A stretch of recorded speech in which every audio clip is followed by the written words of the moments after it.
ఎందుకు రిలాక్స్ అవుతాం, కథ ఓకే అయిపోయిన తర్వాత మేకింగ్ మీద తప్ప రైటింగ్ మీద ఎందుకు పెట్టట్లేదు, రైటింగ్ మీద కూడా పెట్టాలి కదా మనం అని ఒక కథని ఎన్ని యాంగిల్స్లో ఒక కమర్షియల్ సినిమాని ఆలోచించాలి అంత హోంవర్క్ చేసేసాం. సో అక్కడి నుంచి నాకు మొదలైపోయింది. ఇప్పుడు నేను చేస్తున్న బాలకృష్ణ గారి సినిమాకు కూడా నేను చాలా కాన్ఫిడెంట్గా ఉన్నాను. ఎందుకంటే ఈ సినిమాని ఎన్ని రకాలుగా స్క్రీన్ ప్లే చేయాలి, ఎన్ని రకాలుగా ఒక హీరోని అద్భుతంగా చూపించాలి, ఎన్ని రకాలుగా వండర్స్ క్రియేట్ చేయాలి, అన్నీ హానెస్ట్గా చేస్తున్నాం. అవును. సో అది ఇస్తుంది మాకు ధైర్యం, కాన్ఫిడెన్స్ని. ఎగ్జాక్ట్లీ. ఎప్పుడు రెడీ, ఎప్పుడు సినిమా రిలీజ్ అయినా మేము రెడీ, నాన్ స్టాప్ షూట్ అన్నా మేము రెడీ. అంత బాగా ఇప్పుడు చేసిన సినిమాను కూడా టీం అందరితో వర్క్ చేస్తాం. ఎన్బికే 109. అసలు ఏంటి నాకు చాలా మోస్ట్ ఎగ్జిలరేటింగ్ పాయింట్ ఏంటంటే బాలకృష్ణ గారి అభిమానులు అసలు ఇలా పండగ చేసేసుకుంటున్నారు ఈ సినిమా గురించి అని. అసలు వాళ్ళ రియాక్షన్ చూస్తుంటే ఏమనిపిస్తుంది మీకు? అంటే అదే దీని ఇంటర్వ్యూ టేక్ ఆఫ్ ముందు మీరే ఒక మాట అన్నారు, అతి చిన్న వయసులోనే చాలామంది స్టార్స్, బిగ్ స్టార్స్తో చేసే అవకాశం. అలా I have seen a long way of industry. So అలా పవన్ కళ్యాణ్ గారితో చేయటం, జూనియర్ ఎన్టీఆర్ గారితో, జైల్లో కుశ వెంకటేష్ గారు, నాగ చైతన్య, చిరంజీవి గారితో చేసిన తర్వాత ఇంకా ఉన్న బిగ్గెస్ట్ స్టార్స్ అంటే మనకి బాలకృష్ణ గారు. సో ఫస్ట్ నుంచి ఆయన సినిమాలు ఒక నరసింహనాయుడు, సమరసింహారెడ్డి, సింహ, అఖండ ఇలాంటి మ్యాచ్. పైగా ఇప్పుడున్న బాలకృష్ణ గారిది ఎలా ఉందంటే అన్స్టాపబుల్ తర్వాత ఎక్కడెక్కడో రూటెడ్ ఫ్యాన్స్, మల్టీప్లెక్స్ ఫ్యాన్స్, చిన్న చిన్న యూత్, మా పాప జనరల్ ఫ్యామిలీస్. అంటే మా పాప అఖండ పాటలు తెగ చూస్తూ ఉంటుంది. ఎందుకంటే ఆ క్యారెక్టర్ సూపర్ మ్యాన్ హీరోగా వాళ్ళు ఓన్ చేసుకున్నారు. అవును. వచ్చి దైవ రూపంలో వచ్చి త్రిశూలం పట్టుకొని పొడిసి తొబ్బుతుంటే పిల్లలు కూడా ఊగుతున్నారు, నవ్వుతున్నారు. సో అలాంటి బాలకృష్ణ గారిని ఇప్పుడు మనం వాల్తేరు వేరే తర్వాత నాకు రావటం నిజంగానే, నీకు అన్నాను కదా రవితేజ గారిని ఇస్తున్నప్పుడు మైత్రి రవి గారు ఎలా అయితే ఒక ప్రేమతో ఒక బండరాయిని వార్నింగ్గా ఇచ్చారో, అలా ఒక బిగ్గెస్ట్ సక్సెస్లో ఉన్నారు బాలకృష్ణ గారు. బ్యాక్ టు బ్యాక్ అఖండ, వీరసింహారెడ్డి, భగవంత్ కేసరి, వేరే స్ప్రీలు ఉన్నారు. ఆయన ఓపెనింగ్స్, ఆయన బిజినెస్, ఆయన ఫ్యాన్ బేస్, ఓవేషన్ ఈ రోజున. సో ఇప్పుడు చిరంజీవి గారి తన తర్వాత బాలకృష్ణ గారికి అనగానే ఆ రెస్పాన్సిబిలిటీ మళ్ళీ యాజ్ ఇట్ ఈస్గా నాకు ఇప్పుడు మీరు చెప్పిన పాయింట్ చాలా బాగుంది. ఎందుకంటే బాలకృష్ణ గారికి ఉండే బీసీ అభిమానులు, బీసీ సెంటర్స్, మామూలు మాస్ థియేటర్స్ ఇవన్నీ ఉండగా ఈ అన్స్టాపబుల్ వచ్చిన తర్వాత ఈ బికేమే. మీరు మంచి మాట అన్నారు. నేను ఈ కథ రాసినప్పుడు నా ఫస్ట్ మేము ఒక వర్త్ లాగా తీసుకుంది ఏంటంటే, ఫస్ట్ లైన్ మేము స్క్రిప్ట్ రాసినప్పుడు బాలకృష్ణ గారితో project take off before, Balakrishna గారికి ఉండే మ్యాసివ్ బీసీ సెంట్రల్ అభిమానులు ఓట్ బ్యాంక్ లాగా fan base as it is ఉంటుంది. మాస్ థియేటర్స్ బాబీ తీసినా ఇంకా ఎవరు తీసినా ఆ ఫ్యాన్ బేస్ వస్తుంది. అది బ్యాంక్, అది బ్యాంక్. మనం ప్రత్యేకంగా, సో నేను యాజ్ ఎ డైరెక్టర్గా బాబీ అనేవాడు ఒక ఎక్స్మార్క్ క్రియేట్ చేయాలంటే అన్స్టాపబుల్ ఫ్యాన్ బేస్ని కూడా నేను తీసుకురావాలి, మల్టీప్లెక్స్ ఫ్యాన్ బేస్ని నేను తీసుకురాగలిగితే ఆయన ప్రీవియస్ సినిమాల కన్నా మన సినిమా గొప్పగా కనబడుతుంది, ఎక్కువ స్కోర్ చేస్తా. అంటే రికార్డ్స్ అని నేను మాట్లాడను, ఎక్కువ థియేటర్ రిలీజ్ అని నేను మాట్లాడను. బట్ ముందు సినిమా కన్నా మన సినిమా ఏం చేసాం, మనం ఏం పీకామని మాట్లాడుకుంటే మల్టీప్లెక్స్ యూత్ని, యంగ్స్టర్స్ని విజిలేపించాలి. బాలకృష్ణ గారు ఫైట్స్ చేస్తే చూసాం, బాలకృష్ణ గారు ఎమోషన్ చేస్తే చూసాం. ఎందుకంటే 100 సినిమాలు పై చేసేసాడు ఆయన కూడా. అవును. సో కత్తి మీద సాము చిరంజీవి గారితో బాలకృష్ణ గారితో చేయటం అనేది కత్తి మీద సాము. ఎందుకంటే అన్ని అవతారాలు చూసేసారు ఫ్యాన్స్. అవును. కొత్తగా నేను కథ చెప్పలేను. అవును. ఓన్లీ థింగ్ ఏంటంటే వాళ్ళకున్న క్వాలిటీస్ అన్నీ ఉంచుతూ బాబీ అనేవాడు ఇది కూడా చూపించాడు అనేది నేను ఏం చేయగలను అనేది హోంవర్క్ ఎక్కువ చేసాం. ఇది కూడా ఆల్మోస్ట్ మేము ఫిబ్రవరి ఎండింగ్ నుంచి మొదలెడితే మొన్న మేము స్టార్ట్ చేసేదాకా ఆల్మోస్ట్ 8 నెలల కష్టం మాది. ప్రతిరోజు వర్క్ చేస్తూనే ఉన్నాం. గారి కెరీర్లో వాల్తేరు వేరే అనేది ఎంత బ్యూటిఫుల్ చెరిషింగ్ మూమెంట్గా అందరూ మాట్లాడుతున్నారో, బాలకృష్ణ గారితో కూడా బాబీ గారు ఇంత గొప్ప సినిమా తీసేసాడా అని అందరూ మాట్లాడుకోవాలనే ఒక స్వార్థం ఉంది నాకు. ఎక్కడికి వెళ్ళినా సరే అమ్మ బాలకృష్ణ గారిని ఈ యాంగిల్ ఎలా పట్టావు నువ్వు అనాలి. ఎగ్జాక్ట్లీ. ఇప్పుడు మీరు చాలా కొత్తగా అనిపించిన మాట అది. ఏది, మీరు ఒక ఎడ్జ్ తీసుకున్నారే అన్స్టాపబుల్తో ఆయనకి he became a drawing rooms hero. A bedrooms hero, అంటే గదిలో కూర్చుని ఆయన ప్రోగ్రామ్ చూసుకుని సంతోషపడిపోయే కొత్త ఆడియన్స్ వచ్చేసారు ఆయన. అవును. పైగా ఒక చిన్న కంపారిజన్ అంటే చిరంజీవి గారు ఏంటంటే ప్రతిదీ కథ అడుగుతారు, ప్రతి డైలాగ్ పేపర్ ముందుగానే వింటారు. బాలకృష్ణ గారిది ఎలా ఉంటుందంటే సర్ప్రైజింగ్లీ డైరెక్టర్ని గుడ్డిగా నమ్మేస్తారు. ఎస్, ఓ డైరెక్టర్ అంటే ఒక ఇంటర్వ్యూలో ఎప్పుడు చెప్పారు ఆయన ఈ మధ్య, మా నాన్నగారు లాగా అని. అది నిజం. డైరెక్టర్ ఏం చెప్తే అదే. డైరెక్టర్ మనకన్నా బాగా ఆలోచిస్తాడు కదా, డైరెక్టర్ ఎక్కువ రెస్పాన్సిబిలిటీ ఉంటుంది కదా, తను అడిగింది నేను ఇవ్వాలి కదా అనే ఒక గుడ్డి నమ్మకంతో విపరీతమైన అంటే ట్రస్ట్తో వస్తాడు. అంత ట్రస్ట్తో వచ్చినప్పుడు నాకు ఇంకా బర్డెన్ పెరిగిపోద్ది. అవును, మీరేం అడగట్లా, అవును, నేనేం చెప్తే అది చేస్తున్నారు మీరు, సో నేను అద్భుతమే చేయించాలి. ఇప్పుడు మళ్ళీ రవి గారు లాంటి హెచ్చరిక ఇక్కడ సేమ్ అంతకంటే పెద్దది, అంతకంటే చాలా పెద్దది. ఎందుకంటే రవి గారికి నేను ఇంకా పవర్ లాంటి సినిమా చేసి వచ్చా. అవును, బాలకృష్ణ గారితో ఫస్ట్ సినిమా నాకు ఫస్ట్. సో ఖచ్చితంగా ది బెస్ట్ బ్లాక్ బస్టర్ ఇవ్వాలి. ఎస్, రెవెన్యూలు ఎంత చేసినాయి ఇవన్నీ పక్కన పెడితే థియేటర్ నుంచి బయటికి వెళ్ళేవాడు బాబన్నా ఏం చూపించావన్నా మా బాలయ్య బాబుని అని అనాలి. ఎస్, అదే ఇప్పుడు నేను ఇందాక అన్నమాటే అభిమానులు, మీరు ఒక చిరంజీవి గారి సినిమా చేసి వచ్చిన ఒక డైరెక్టర్ని వాళ్ళు బాగా ఎవరి హీరో వాళ్ళని గొప్ప అనుకుంటారు కదా. ఇన్ జనరల్గా మనం ఎప్పటి నుంచి చూస్తున్నదే అది. అలాంటిది ఒక చిరంజీవి గారికి ఒక రవితేజ గారికి వాళ్ళిద్దరికీ కలిపి ఒక సినిమాని ఒక పెద్ద బ్లాక్ బస్టర్ ఇచ్చి ఇప్పుడు బాలకృష్ణ గారి దగ్గరికి వచ్చారు అనగానే వాళ్ళు ఎక్కడ మీ దగ్గర ఆ తేడా, ఆ వ్యతిరేకత ఏమి ఫీల్ అవ్వకుండా మోర్ ఓవర్ ఎక్కువ హ్యాపీనెస్ ఫీల్ అవుతున్నారు. They are receiving you with both the hands. Bobby గారి సినిమా అన్న టైప్లోని అసలు అనౌన్స్మెంట్ ఇచ్చిన రోజు నుంచి నాకు పర్సనల్ మెసేజ్ అయ్యి ఉండొచ్చు, సోషల్ మీడియాలో నన్ను ఇన్బాక్స్లో మెసేజ్లు పెట్టవచ్చు. వాళ్ళు ఒకటే, అన్న 3 బ్లాక్ బస్టర్ల తర్వాత బాలయ్య బాబు వస్తున్నారు, నీ మీద నమ్మకం ఉంది, కుమ్మవతలు దుబ్బే అన్న అని థమ్సప్లు ఫైర్ సింబల్స్ వేసి మోటివేట్ చేస్తారు నన్ను. అవునా? కదా, అదే చాలా విచిత్రంగా నేను చాలా చోట్ల చూసాను. వీరికి ఎంతో మంది అభిమానులు వచ్చారు. బాలబాబు గారి అభిమానులు కడప జిల్లా అనంతపురం నుంచి జగనన్న అని ఉంటారు. అవును, ఆయన నాకు ఎన్నో ఇయర్స్ నుంచి తెలుసు. అవును, నేను చిరంజీవి గారి సినిమా చేసిన, వెంకటేష్ గారి సినిమా చేసిన, తారక్ గారితో సినిమా చేసిన, ఎప్పుడు ఆయన మెసేజ్ పెడతాం జరుగుతూ ఉంటుంది. ఓకే. సో వాళ్ళందరూ ఏంటంటే బాబన్న ఖచ్చితంగా బాగా చూపిస్తాడు మన బాలయ్య బాబుని అని నమ్మకం ఉంది వాళ్ళకి. క్యాలెండర్లు తీసుకొచ్చిస్తుంటారు, కేక్స్ పంపిస్తున్నారు. నా బర్త్డేకి మొన్న ఆగస్ట్ బర్త్డేకి నేను ఇంకా సినిమా స్టార్ట్ చేయలేదు, అప్పటికి ఎంతో మంది వచ్చి నాతో ఆ వామ్త్ లవ్ అంతా చూపిస్తూ ఉన్నారు. అదే అసలు మీరు వెరీ వెరీ లక్కీ అండి ఆ విషయంలో. నేను గుంటూరు నుంచి వచ్చిన కుర్రోడుగా డైరెక్టర్ అయిన తర్వాత నేను ఇండస్ట్రీలో గమనించిన ఒక మాట ఫ్యాన్స్కి మాత్రం నేను ఖచ్చితంగా చెప్పాలనుకుంటుంది ఏంటంటే, మనం రకరకాలు అనుకుంటాం, ఈ హీరో ఆ హీరో, అది వేరు ఇది వేరు, ఆ గ్రూప్ వేరు ఈ గ్రూప్ వేరు, ఈ క్యాంప్ వేరు అని.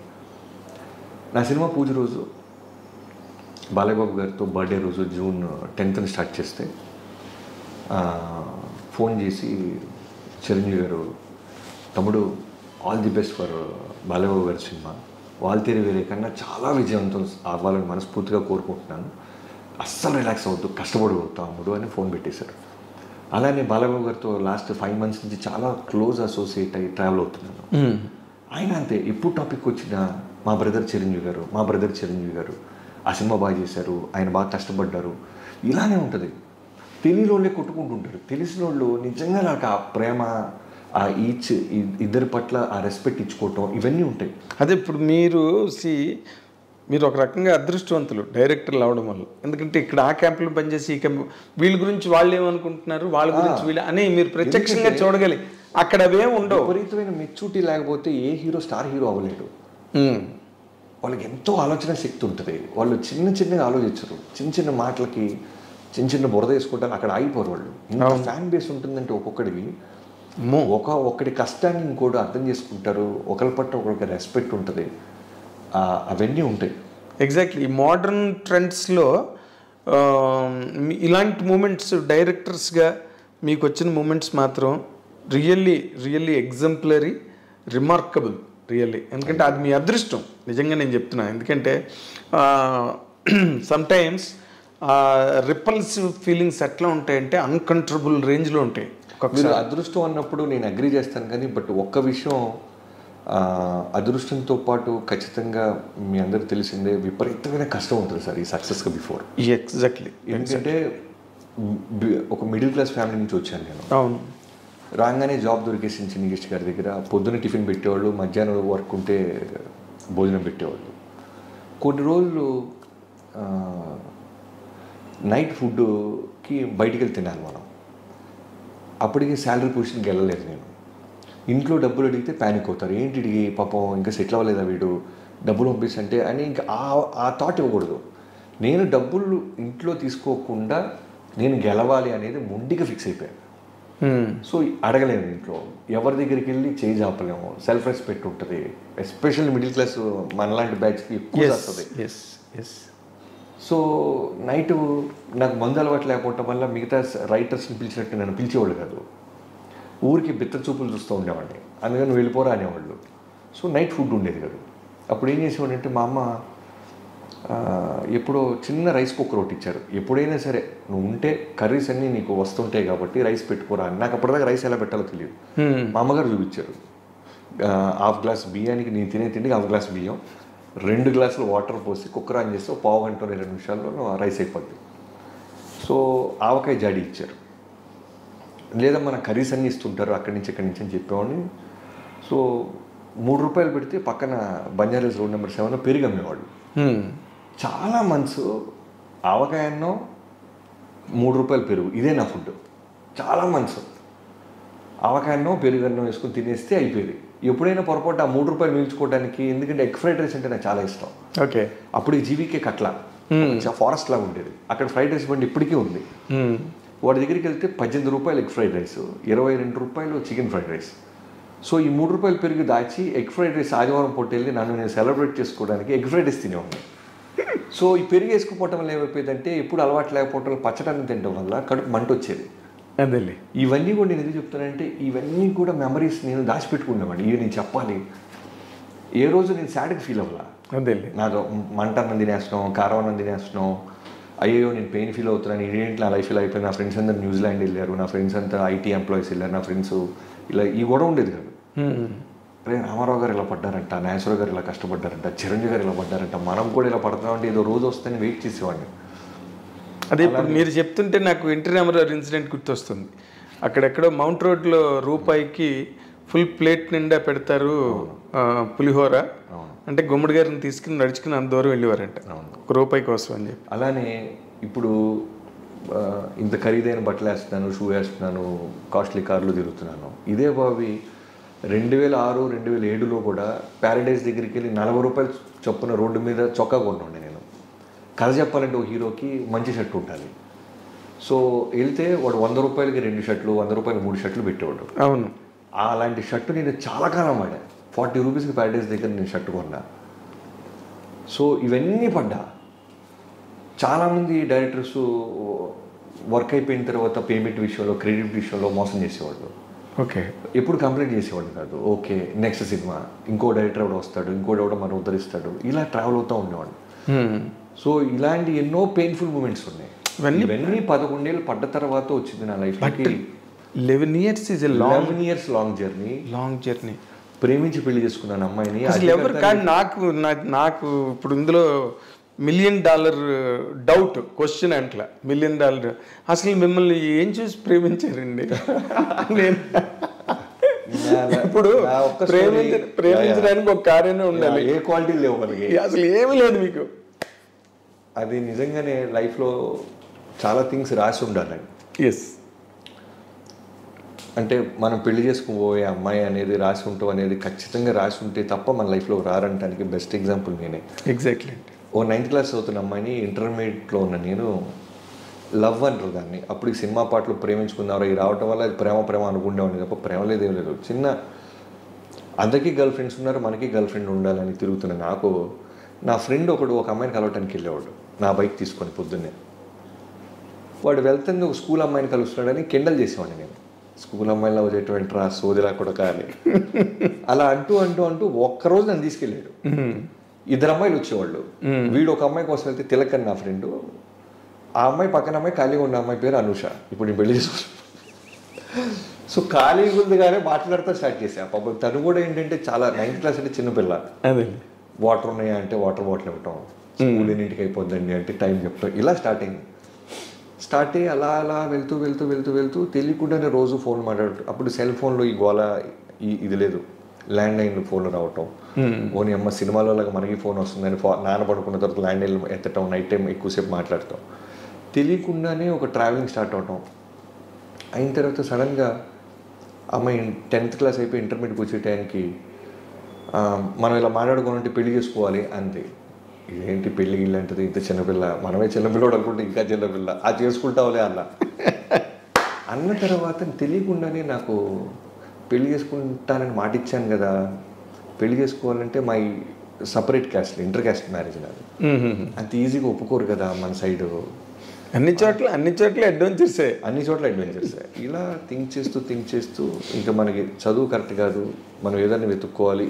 ఎస్పెషల్లీ ఈ అమ్మాయిని పెళ్లి చేసుకోవాలంటే మనం వాళ్ళకి కన్విన్స్ చేయాలంటే మనం ఎక్కడో సెటిల్ అవ్వాలంటే మనకేమొచ్చు. ఇలా నెంబర్ ఆఫ్ కన్ఫ్యూజన్స్లోంచి హైదరాబాద్ వచ్చాను. ఆ అమ్మాయి 2000లో నాకు పరిచయం అయితే, 2001లో పరిచయం అయితే 2003 వచ్చేది. 2 years తర్వాత వచ్చేసాను. ఓకే. వచ్చిన దగ్గర నుంచి ఫోన్ కాల్సే. నేను ఇప్పుడు పంజాగుట్ట సాయిబాబా గుడి ఉంది కదా, అవును, 2003 నుంచి 2005-06 వరకు గురువారం గుడికి వెళ్ళి నేను అడిగేది రెడ్డే సాయిబాబాని, సెల్ ఫోన్ ఇన్కమింగ్ ఫ్రీ చేయి స్వామి, ఎందుకంటే మాట్లాడాలని. రూపాయలు పడేది, ఇన్కమింగ్ బిల్ పడేది కదా. మన దగ్గర డబ్బులు ఎక్కడి, 100 రూపాయలు రీఛార్జ్ చేస్తే వాళ్ళకి 2 నెలలు రావాలి. ఇదేమో టిగో లేచిపోతుండేది. ఇన్కమింగ్ ఫ్రీ చేయి స్వామి, 2 నన్ను ఇండస్ట్రీలో ఏదో ఒక విధంగా సెటిల్ చేసి స్వామి, ఈ 2 అడిగేవాడిని. కట్ చేస్తే నిజంగా రోజు ఇన్కమింగ్ ఎత్తేసారు. అదే 2 ఆ అమ్మాయికి రిలేటెడ్గానే అడిగారు. 2. సో అలా ఆ అమ్మాయి ఇంటర్మీడియట్ అయిన తర్వాత ఇంజనీరింగ్ గోల్డ్ మెడలిస్ట్, తను ఎంటెక్ గోల్డ్ మెడలిస్ట్, ఎంటెక్ చేసింది విట్లో. యా, చాలా ఇంటెలిజెంట్ పిల్ల. మీరు ఒక రకంగా చాలా రకాలుగా అదృష్టవంతులు మీరు. రాగానే పెద్ద హీరోలతో చేసి పెద్ద హిట్లు కొట్టేసి ఒక పక్కన, ఇంకో పక్కనేమో your wife being such a fantastic student, gold medal winner అంటే మాటలు కాదు కదా. రియల్లీ మీ మూమెంట్స్ మీ లైఫ్లో చాలా great. Your life is magazine of great moments. Marriage అయిన నాటికి సెటిల్ అయ్యారా మీరు? లేదు. 2 లక్షలు ఫ్రెండ్స్ దగ్గర తీసుకుని పెళ్లి చేసుకున్నా. ఆవిడకి దండం పెట్టాను ఫస్ట్ ఆఫ్ ఆల్. అవును, రైటర్గా కూడా, సోలో రైటర్ కూడా అవ్వాలా. అదే ఆవిడకి చెప్తున్నానమ్మా, మీకు నమస్కారం. పెళ్ళి అయిన తర్వాత ఆల్మోస్ట్ 2011 నాకు పెళ్ళి అయితే 2012 బల్పు 1 yearకి బల్పు రైటర్గా నేను ఫస్ట్ టైం ఒక స్టెప్ ఎదిగా. ఓకే. ఒక కథ అమ్మగలగడం జరిగింది. నేను అప్పటిదాకా గోస్ట్ రైటర్గా నెంబర్ ఆఫ్ మంది రైటర్ దగ్గర పనిచేసేవాడిని. సో అంతలో ఎవరెవరండి మీరు గోస్ట్ రైటర్గా పనిచేసిన వాళ్ళు? నేను చాలా మంది. ఫస్ట్ బేసిక్గా నన్ను చిన్ని కృష్ణ గారు, ఆయన నిజంగానే నా ఫస్ట్ గురువు ఆయనే. ఎలా అయితే రవితేజ గారు నా లైఫ్లో ఒక బెస్ట్ సపోర్టర్గా ఉన్నారు, అలానే ఇనీషియల్ టైంలో మీసాలు కూడా లేని ఒకరిని తీసుకొచ్చి కొన్ని రోజులు రైటర్గా పెట్టుకుని తర్వాత ఆయన ఇంట్లో స్థానం ఇచ్చి, వీడు బయట ఉంటే పాపం తిండికి ఇబ్బంది పడతాడని ఆయన గమనించి ఆయన ఇంట్లో పెట్టుకొని ఆయన దగ్గర అన్నీ చేసేవాడిని. పొద్దున 5ంటికి లెగవాలి. ఆయన వెరీ వెల్ డిసిప్లైన్డ్ ప్రిన్సిపల్స్ ఉంటాయి. జై శ్రీమన్నారాయణ 7ంటికి సిట్టింగ్ స్టార్ట్ అవ్వాలి. సో ఇలా ఆయన దగ్గర 2 years చేశాను. ఆ తర్వాత అసిస్టెంట్ ఎడిటర్గా అవుదామని పొలిటికల్ రోడ్కి ఆనంద్ గారి దగ్గర జాయిన్ అయిన టైంలో పరచూర్ బ్రదర్స్తో వెంకటేశ్వర గారితో బాగా విపరీతమైన ట్రావెలింగ్ జరిగింది. ఆయన దగ్గర చాలా వర్క్ సిట్టింగ్స్కి ఆయన బాగా ఎంకరేజ్ చేస్తారు, చేస్తారు. పైగా one of the top most writer కదా, ఇప్పుడు సెలబ్రేటెడ్ రైటర్స్ కదా, రూలింగ్ ది రూల్స్. తర్వాత ఎంఎస్ రాజు గారి దగ్గర వర్క్ చేసాం. తర్వాత దిల్రాజ్ గారి దగ్గర జర్నీ స్టార్ట్ అయింది. అలాంటి టైంలోనే కోన వెంకట గారు దగ్గర శిష్యరికం జాయిన్ అయ్యాను. ఆయన దగ్గరే ఎక్కువ నేను ప్రపంచాన్ని చూసింది కోన గారి దగ్గర, కోన వెంకట గారి దగ్గరగా చూశాను ఇండస్ట్రీ సెలబ్రిటీస్ని. ఆయన కూడా చాలా పెద్ద అనుభవాల కోన. అవును, కోన వెంకట గారు అంటే ఆయనకి ఎన్ని అనుభవాలు, అసలు ఆయన ఎన్ని అడ్వెంచర్స్ లైఫ్లో. అంటే very what you call very accommodative person. ఎదుటి వాళ్ళని వెంటనే ఇమీడియట్గా అర్థం చేసుకునే గుణం. అండ్ మీరు చెప్పాను కదా, ఈ రకంగా కూడా మీరు అదృష్టవంతులే. ఎందుకంటే మీరు అసోసియేట్ అయిన వాళ్ళందరూ కూడా హైలీ కాంప్రహెన్సిబుల్ పీపుల్ వాళ్ళందరూ కూడా. చాలా చాలా సంతోషంగా ఉంది నిజంగా. ఇప్పుడు తర్వాత నేను అనుకోవడం మ్యారేజ్ సెటిల్ అయ్యి ఆవిడ వచ్చిన తర్వాతే మీకు సక్సెస్ వీసా స్టాంపింగ్లు గట్రా జరిగాయని అనుకుంటున్నాను. You believe it? 100%. అవునా? Very nice. ఇప్పుడు ఆ పాత రోజులు, గుంటూరు రోజులు అవన్నీ తలుచుకుంటే ఎలా అనిపిస్తుందండి? మీరు పెద్ద డైరెక్టర్ అయిపోయి అక్కడ మెగాస్టార్ ఎప్పుడైనా అదే స్ట్రెస్ఫుల్ అనిపించినప్పుడు మాత్రం ఒక్కసారి గుర్తించుకుంటాం, ఎక్కడి నుంచి వచ్చాం మనం, ఎక్కడికి వెళ్ళాం. ఒక చిన్న శాంట్రో కార్ లాంటిది ఉంటే సరిపోద్ది కదా అనుకునేవాడిని. 2007లో కారు కొంటే డౌన్ దిగుతున్నప్పుడు ఆఫ్ చేసేస్తుండేవాడిని, ఏసీ ఆఫ్ చేస్తుండేవాడిని అప్పు ఎక్కుతున్నప్పుడు, పెట్రోల్ ఎక్కడ అయిపోద్దో అని. సో అలాంటిది ఇప్పుడు మన కింద ఇంతమంది పనిచేయటం, ఇంతమంది యూనిట్ మన మీద డిపెండ్ అవటం, ఇలాంటి పెద్ద సెలబ్రిటీస్ గొప్ప వ్యక్తులతో మనం ట్రావెల్ అవటం, ఒక్కసారిగా మనకి ఏదైనా షెడ్యూల్ స్ట్రెస్ కానీ ఇంకేదైనా చిన్నది అనిపిస్తే వెంటనే ఫ్లాష్ బ్యాక్ వెళ్తా. టికెట్ చాలని వచ్చేవారు, టికెట్ బెనిఫిట్ షో దొరికితే చాలనుకున్నాం, మనం డైరెక్ట్ వాళ్ళు ఇళ్ళకి వెళ్తున్నాం కదా, ఇంకేంట్రా బాబీ అని అనిపిస్తుంటుంది. నిజంగానే మీరు దీంట్లో ఒక బ్యూటీ ఏంటంటే, నేను నెలకు అద్దె కట్టాలా లేదా అని స్ట్రగుల్ అవుతున్నప్పుడు ఉన్న అనూష ఇప్పుడు ఎంత సంపాదిస్తున్న అనూష అదే ప్రేమ. తనకేమో పెద్ద అబ్బా నా కూడా పెద్ద కారు కొనేసాడు, పెద్ద ఇల్లు కొనేసాడు, ఈ గొడవ ఉండదు అసలు. నేను అప్పుడప్పుడు ఏడిపిస్తుంటాయి, నీకు అర్థమవుతుందా అసలు నేను ఏం చేసాను పీకావా అంటే ఊరుగా సోది ఉంటున్నావు, సోది చెప్తావు. శాంట్రో అయితే ఏంటి, రేంజ్ రోవర్ అయితే ఏంటి, కారే కదా అంటుంది. ఎంత కష్టపడితే కనీసం పొగడవ ఏంటి అనిపిస్తుంటుంది.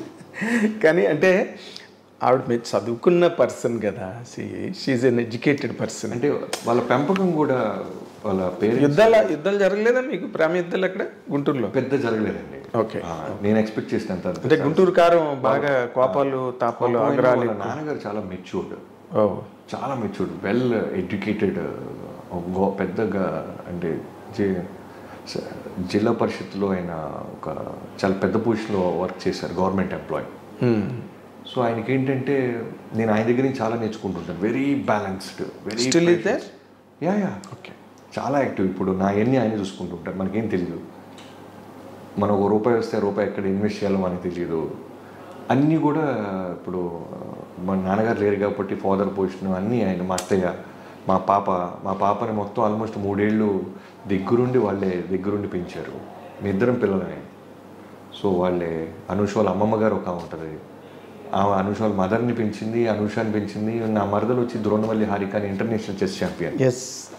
సో తన్ని పెంచింది. ఇప్పుడు మా పాపని తను పెంచింది, ఇప్పుడు హారిక వాళ్ళ పాపని తను పెంచింది. ఆమె మా తల్లి, ఆమె కూడా యాక్టివ్గానే ఉంటారు. సో నేను 24 hours సినిమాకు ఉన్నా సరే నా ఫ్యామిలీని వాళ్ళు చూసుకుంటారని ఒక ధైర్యం ఉంది నాకు. సో నీ సక్సెస్ మీ సక్సెస్లో చాలా భాగం వాళ్ళకి చెందుతుంది కదా, ఎందుకంటే వాళ్ళు వెనకతల షాక్ అబ్జర్వర్స్ లాగా అలా ఉండడం వల్ల you don't feel any shock. అదే నేను ఎప్పుడూ ఏది నమ్ముతానంటే, ఒకటి అచీవ్మెంట్లో వాడు ఒక్కడిది కాదు, ఎంతోమంది రైటర్స్ దగ్గర నుంచి, యూనిట్ సభ్యుల దగ్గర నుంచి, పొద్దున్నే మనం తీసుకెళ్ళే కార్ డ్రైవర్ దగ్గర నుంచి, ఎవ్రీబడి. అలానే ఇప్పుడు నా వైఫ్, నా ఫ్యామిలీ, మా అమ్మ నాన్న, అలానే మా అక్క బావ, నాకు ఎంతో ఇనీషియల్గా మోతీనగర్ వాళ్ళు షిఫ్ట్ అయిపోయిన తర్వాత వాళ్ళ ఇంట్లోనే ఉండేవాడిని. మా బావ నేను డబ్బులు తీసుకొని అని చెప్పి నాకు కనపడేలాగా మెల్లగా ఫ్రిడ్జ్ మీద అలా పెట్టేసి నీదే చేంజ్ ఇక్కడ ఉండిపోయింది అని చెప్తా ఉండేవాడు. సో అలాంటి మూమెంట్స్ ఉన్నాయి. నాది కాదు బాబా, నేను లేదు నాది కాదు, ఇది నీదే, నిన్న ఎప్పుడు పెట్టినట్టున్నావు బాబీ అని వెళ్ళిపోతుండేవాడు, నాకు ఉన్నాయో లేదో అని. అలానే నాకు స్నేహితుడు అజయ్ అని ఒక ఫ్రెండ్ ఉండేవాడు. వాడు మన 12th ఫెయిల్డ్ అనే సినిమా చూస్తుంటే చాలా సీన్లకి నేను ఎమోషన్ అయిపోయి ఏడుస్తున్నాను. ఇలానే కదా మనం స్ట్రగుల్ అయ్యాం, తినడానికి ఉండటానికి ఏమీ లేక, ఎవరైనా భోజనానికి పిలిస్తే బాగుండు అని ఎదురు చూసిన రోజులు ఎన్నో ఉన్నాయి కదా మనల్ని. దాంట్లో ఒక బ్యూటిఫుల్ ఫ్రెండ్ క్యారెక్టర్ ఉంటుంది 12th ఫెయిల్డ్లో. అలానే నాకు అజయ్ అని ఒక ఫ్రెండ్ ఉండేవాడు. చెన్నైలో అప్పుడు డివిడీలు కల్చరు, అప్పటికి నెట్ఫ్లిక్స్లు, ఓటీటీలు, ల్యాప్టాప్లు లేవు. సినిమాని డివిడీ ప్లేయర్లో పెట్టుకొని చూడాలి. సో చెన్నై తీసుకెళ్ళేవాడు అప్పట్లోనే 7,800కి 2 సంచుల డివిడీలు కొనిపెట్టాడు. బావా ఈ సరిపోతే ఇంకా కొందామా అంటున్నాడు.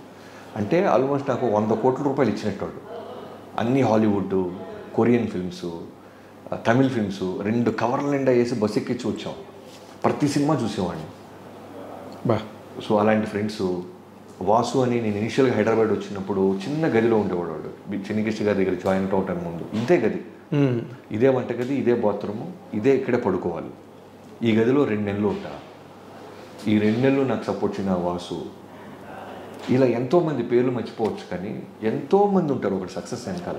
ఎగ్జాక్ట్లీ. మనం వెళ్తున్న గోల్ కరెక్ట్గా ఉందా లేదా అది ఒక్కటే మనం చూసుకోవాలి. ఎస్ ఎస్ ఎస్, మన గోల్ మనం నిజాయితీగా ఆనెస్ట్గా ఉన్నాం. ఎంతోమంది ప్రేమ, ఎంతోమంది విష్, ఎంతోమంది అవ్వాలనుకుంటుంది, వాళ్ళ ప్రేమతో మనం అవ్వనిస్తారు. అవును. అంతే తప్ప నేను ఒక్కడిని కలగన్నారు వాళ్ళు వేరే అంటే అబద్ధం. ఇక్కడ దాకా తీసుకొచ్చిన స్నేహితులు, తల్లిదండ్రులు, తోడబుట్టినోళ్ళు, భార్య, మా అత్తమామలు, అందరూ ఇంతమంది నాకు పీస్నిస్తే నేను ఒక సినిమా తీయగలిగా. All put together. అంతే తప్ప నా ఒక్కడిది కాదు. ఇప్పుడు తీసిన వాళ్ళు వేరే అవ్వచ్చు, రేపు చేయబోతున్న బాలకృష్ణ గారు 109 అవ్వచ్చు, ఫ్యూచర్లో దిగిపోతున్న సినిమాలు అవ్వచ్చు. ఎంతోమంది ప్రేమ ఉంటుంది ఒకటి విజయం వెనకాల. ఎస్ ఎస్, దాంట్లో అయితే డౌట్ లే. Once again